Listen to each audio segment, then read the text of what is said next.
have completed from her crown to the front of her face, and now we're moving off to the side. And this is the area where I'm definitely going to do baby lights all the way along with small sections in between. If you want more blonde than brown, you want to take small sections in between each foil.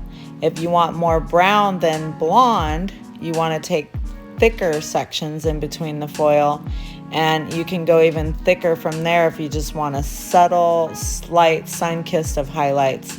So today we are doing more blonde than brown, so we're going to do very thin sections so that the blonde can take over. I want to discuss the lightener that I'm using and why. I picked Blonde Dimension because it's a little bit softer, and I added Olaplex, and I am using 30 volume developer. It's Pro Oxide. When you mix these two together, you're going to get a very light, bright blonde. Anything higher is unnecessary when it comes to fine hair. How I chose the outside color is she would like to see it a little more neutral to cool. So we used a 6N color fusion with an 8NA color fusion, 20 volume developer. And I chose 20 volume developer. When it's fine hair, it can lift up to 1 to 2 levels. So I do want to cover gray, and I also want to soften and lighten and brighten the base.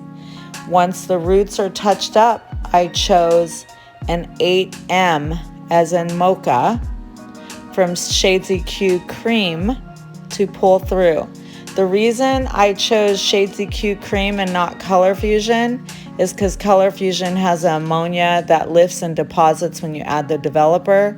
With Shades EQ Cream, I used only a 10 volume, and the 10 volume is excellent for deposit only, and it does not jeopardize the integrity of the hair. So you're not getting any lift. Obviously, her ends are already lighter, and they're very porous. So we want a nice soft deposit. We do not want to add more damage to the ends. Keep in mind the zones. There's zone 1, 2, and 3. Zone 1 is the inch away from your roots, and zone 2 is your mid shaft. Zone 3 is anything from your shoulders down, and that's where the highest porosity lives. If I'm going to color your hair, I don't want it just to be a pretty color. I also want your hair to be healthy. And therein lies why we use Redken, because Redken's philosophy is all based on zones, and they formulate all their products accordingly. So you have ways to get your client from point A to point B without damaging their hair, but still giving them the end result that they want.